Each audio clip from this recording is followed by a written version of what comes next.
The text came through in the middle of a client meeting.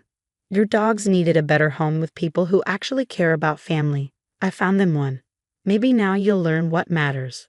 My hands went numb. My stomach dropped. I excused myself and stepped into the hallway, barely managing to hit call before my fingers shook the phone from my grip. Amanda answered on the first ring, smug as ever.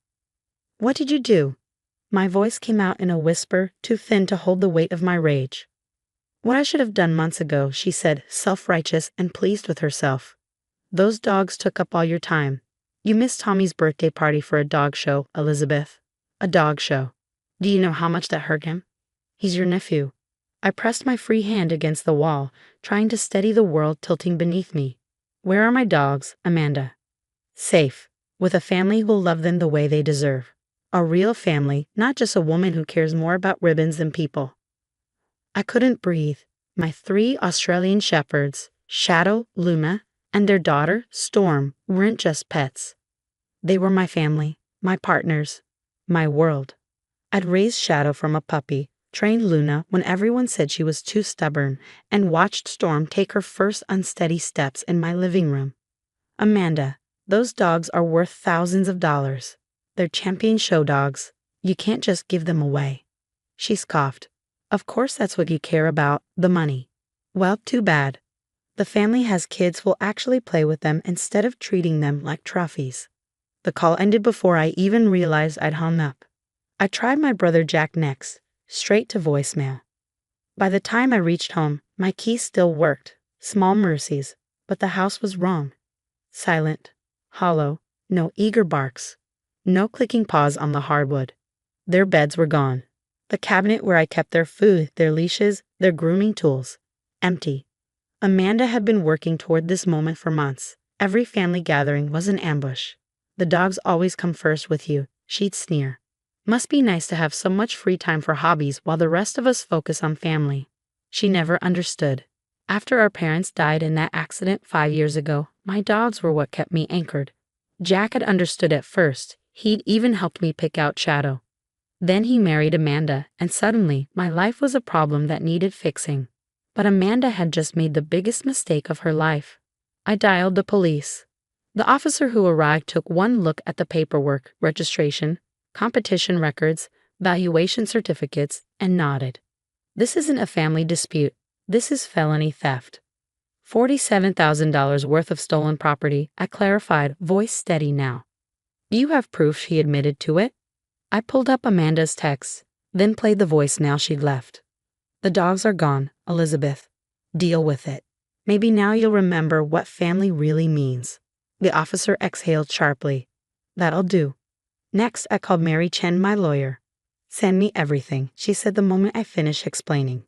"She put this in writing. Good. That's airtight. If she sold them, she just opened herself up to fraud charges on top of grand theft." As I scanned documents, my phone lit up again. "Amanda." "The police? Really?" She actually laughed. "Way to prove my point. Jack is so disappointed in you." I didn't rise to it. "Where are my dogs, Amanda?" "Safe and happy. The family promised to give them a good home. A normal home, not your obsessive show dog prison." I let the silence stretch until her bravado cracked. "Amanda," I said evenly, "those dogs are microchipped. Registered. Their bloodlines and titles are documented. What you did isn't just cruel. It's a crime. So I'll ask one more time. Where are my dogs?" The quiet on the other end was long and fragile. Then finally she muttered. "They answered an ad. Paid cash. They said they lived near Springfield." I hung up. Then I got to work. By morning, every breeder, rescue, and dog show community in the state would know about my stolen champions. Their microchips would be flagged. The police would be knocking. Amanda thought she was teaching me a lesson. She had no idea the storm she just unleashed. By morning, my posts about the stolen champions had gone viral in the dog show community. My phone was a constant buzz of messages from handlers, breeders, and judges. The Australian Shepherd world was tight-knit. News of stolen champions spread like wildfire. The first call came from Jessica, my longtime handling mentor. "Your SIL did WHT," she practically shouted. "I've already alerted all the major registries. If anyone tries to rehome them or change their names, we'll know. The police had launched their investigation, but I wasn't waiting. My living room had become a makeshift command center, laptop open, phone charging, a map pinned with every potential location within 2 hours of Springfield where someone might be keeping 3 high-value show dogs. Then, around noon, my brother Jack finally called. "Elizabeth, this has gone too far," he started, his voice tense. Amanda was just trying to commit grand theft. I cut in. To steal and sell off 3 dogs worth over 40 grand? To throw away years of training and careful breeding? "They're just dogs," he snapped. "This is exactly what Amanda meant. You care more about them than your own family." I exhaled slowly, gripping my phone. "Those just dogs are my livelihood, Jack. Storm's puppies alone would be worth thousands each. But let's talk about family, because yours just committed a felony." "You wouldn't actually press charges," he said, but I heard the doubt creeping in. "Watch me." An hour later, I got the call I'd been waiting for. Helen Martinez, who ran the state's largest Australian Shepherd rescue, was on the line. "One of my volunteers thinks they saw your dogs. A family brought 3 Aussies into our vet clinic yesterday for checkups. Said they'd just gotten them from someone online." My heart pounded. "Do you have an address?" "Better. They're coming back at 2 for vaccinations. The vet already scanned their microchips. They match yours." I barely managed to thank her before dialing Officer Roberts. "We'll meet you there," he assured me. "Don't approach them alone." The next 2 hours crawled. Amanda called again, but I let it go to voicemail. Her message was panicked now, the smugness gone. "Elizabeth, please. I didn't know about the microchips. The family seemed nice. They have children. Just call me back, okay?" I didn't. At 1:45, I parked across from the clinic. The officers arrived shortly after, keeping a low profile. At 1:55, a white SUV pulled in. My breath caught. Through the windows, I saw them. Shadow, Luna, and Storm. My champions, my family. What followed was a blur of flashing lights, confused explanations, and my dogs lunging toward me in relief. The family who had them looked stunned as the police questioned them. The woman said she was helping her sister rehome them. The husband told the officers, shaking his head. She seemed so sincere. Said the dogs needed a real family, a normal life. As the police took statements, I checked each dog. Storm's perfectly maintained coat was a disaster. Luna was trembling from stress. Shadow, always my protector, refused to leave my side. Then my phone rang. "Amanda." I answered this time. "The police just left our house," she said, her voice tight with panic. "Elizabeth, please. I didn't know about the felony charges. I thought I was helping." "Helping who?" I asked coldly. "Yourself? Your ego." "I thought the dogs would be happier," she insisted. "The family had kids, a big yard." "Happier?" I laughed, but there was no humor in it. "Shadow has hip dysplasia and needs medication. Luna has dietary restrictions. Storm was training for national championships. But you didn't think about that, did you? You just wanted to punish me." There was a pause. Then a whisper. "What do you want?" "Not from you, Amanda. You already made your choice." "Jack says you're pressing charges," she choked out. "Please. I could lose my job if I have a felony on my record. You should have thought of that before stealing 3 champion show dogs. They're back now. Everyone's fine. Can't we just move on?" I looked at my dogs. Storm curled into her travel bed, Luna finally settling, Shadow resting his head on my shoulder. They weren't fine, and neither was I. "No, Amanda. We don't just move on from this." I hung up. Officer Roberts approached with paperwork.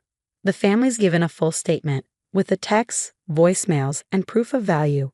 The DA's moving forward with charges. I nodded. Good.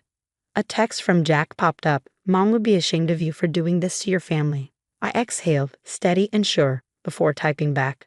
"No, Mom would be ashamed of you for defending a thief just because you married her." As I drove home, Shadow sighed against my shoulder, Luna dozed, and Storm stretched into her rightful place. Everything was back where it belonged. Well, almost everything. A new text flashed on my screen. "Mary, my lawyer. DA's office is proceeding with charges. They're offering a plea deal. Want to hear it?" I smiled. The lesson wasn't over yet. The DA's office gave Amanda a choice: face felony charges for grand theft or take a plea deal. Misdemeanor charges, 2 years probation, mandatory counseling, and full restitution for damages to the dogs. She'll also have to issue a public apology, Mary said, sliding the agreement across her desk. The DA understands the impact this had on your reputation in the show community. I scanned the terms. The restitution covered Storm's missed championship, grooming to restore their coats, and vet bills for Luna's stress-related issues. She's already spinning this to the family, I muttered. Telling everyone I'm choosing dogs over family harmony. Mary's lips quirked. That's why the apology matters. No more playing the victim. Amanda took the deal. She had no choice. The evidence was airtight, and her school district had already placed her on administrative leave. The morning of her court appearance, I sat in the back of the courtroom with Shadow at my feet. As a registered therapy dog, he had every right to be there. More than that, I wanted Amanda to see him, to understand exactly what she tried to throw away. She looked small standing before the judge. Gone were the designer outfits and practiced confidence. Jack wasn't with her. The strain of the charges and legal fees had taken its toll. Mrs. Walker, the judge addressed her. Do you understand the terms of your plea agreement? Yes, Your Honor. Her voice barely carried. Please make your statement for the record. Amanda swallowed hard. I apologize for taking Elizabeth's champion show dogs without permission and giving them away. I understand now that they weren't just pets, but valuable working dogs with special needs. My actions were wrong and caused significant harm. I will pay restitution and accept the consequences of my actions. The judge nodded. Let the record show the defendant has agreed to 2 years probation, mandatory counseling, and restitution in the amount of $28,000. Outside the courtroom, she tried to approach me. Elizabeth, please, can we talk? Shadow shifted slightly in front of me, his presence steady, protective. Amanda hesitated, finally seeing him for what he was, not just a dog, but a trained partner, a guardian, family. There's nothing to talk about, I said. You showed me exactly who you are. The only reason you're sorry is because you got caught. The family is falling apart because of this, she pleaded. Jack barely speaks to me. Tommy keeps asking why his aunt hates us. I met her gaze, unflinching. You did that, Amanda. Not me. You thought you could control me by taking what I loved most. How's that working out for you? Tears welled in her eyes, but I didn't wait for an answer. I turned and walked away, Shadow at my side. 6 months later, life had found a new rhythm. Storm finally earned her championship. Luna's stress had eased, and Shadow remained my unshakable rock. The dog show community rallied around me. I even gained more handling clients, people who respected how fiercely I'd fought for my dogs. Jack and Amanda separated. He tried reaching out a few times, but I wasn't ready. Maybe one day. For now, the distance was healing. As for Amanda, she completed her counseling and took a job in another school district. Her court-ordered apology had gone viral locally. Turns out I wasn't the only one she manipulated with guilt and control. One quiet evening, I lounged on my back porch, watching Storm play with her new puppies while Luna and Shadow supervised. My phone buzzed. A text from my old neighbor. Your SIL was just at your old house. Didn't know you moved. Brought a casserole. Said something about making amends.